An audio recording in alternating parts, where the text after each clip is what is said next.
Assalamualaikum warahmatullahi wabarakatuh. Nama saya Vira Fariska dari Universitas Islam Nahdlatul Ulama Jepara. Di sini saya akan mempresentasikan makalah saya yang berjudul Studi Islam dengan Pendekatan Interdisipliner. Langsung saja pada pembahasan yang pertama yaitu mengenai pengertian pendekatan dan pendekatan interdisipliner dalam studi Islam. Yang pertama itu pendekatan. Pendekatan adalah cara pandang atau paradigma yang dapat dalam suatu bidang ilmu yang selanjutnya digunakan untuk memahami agama. Dan di sini adalah agama Islam. Islam dapat dilihat dalam beberapa aspek yang sesuai dengan paradigmanya. Selanjutnya yaitu interdisipliner adalah pembahasan masalah yang menggunakan beberapa keilmuan dengan integrasi keilmuan tersebut pada sisi yang saling beririsan.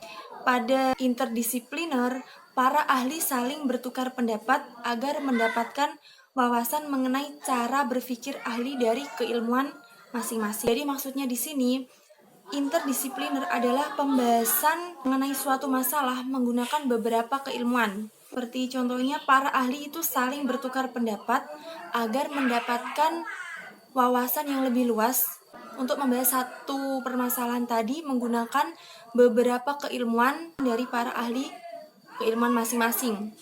Jadi di sini interdisipliner adalah pendekatan menentukan pemecahan masalah dengan menggunakan tinjauan dari aspek ilmu serumpun yang relevan atau tepat guna secara terpadu.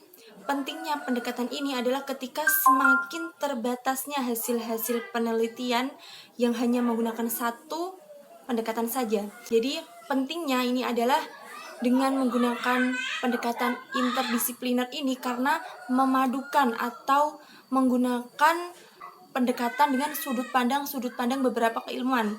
Jadi kita akan menghasilkan penelitian yang lebih luas. Selanjutnya, pembahasan yang kedua yaitu pendekatan interdisipliner dalam studi Islam.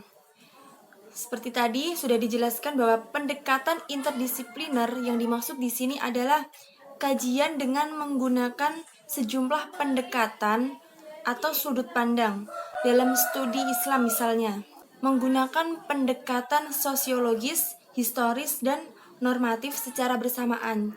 Jadi di sini tidak hanya menggunakan satu pendekatan saja. Seperti tadi contohnya adalah pendekatan sosiologis. Jadi tidak hanya menggunakan satu pendekatan sosiologis, tetapi didukung dengan historis dan normatifnya. Lalu contoh lagi misalnya dalam mengkaji teks agama seperti Al-Quran dan Sunnah Nabi. Tidak cukup mengandalkan pendekatan tekstualnya saja, tetapi harus dilengkapi dengan pendekatan sosiologis, historis. Bahkan masih perlu ditambah dengan pendekatan hermeneutik. Dari kupasan di atas melahirkan beberapa catatan. Yang pertama yaitu perkembangan pendidikan studi Islam dan pendekatannya sejalan dengan perkembangan ilmu pengetahuan. Lalu yang kedua, adanya penekanan terhadap bidang dan pendekatan tertentu agar mampu memahami ajaran Islam lebih lengkap, sesuai dengan kebutuhan tuntutan yang semakin lengkap dan kompleks. Adanya penekanan terhadap bidang dan pendekatan tertentu dimaksud agar mampu memahami ajaran Islam lebih lengkap.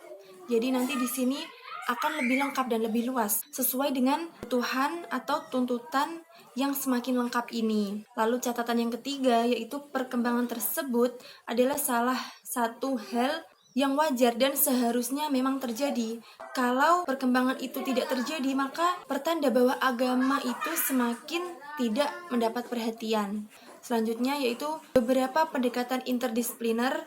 Yang pertama ada pendekatan filsafat, pendekatan sosiologis, dan pendekatan sejarah. Ya, cukup sekian dari saya. Nanti pendekatan interdisipliner akan dijelaskan oleh teman saya yaitu Muhammad Fathur Rahman.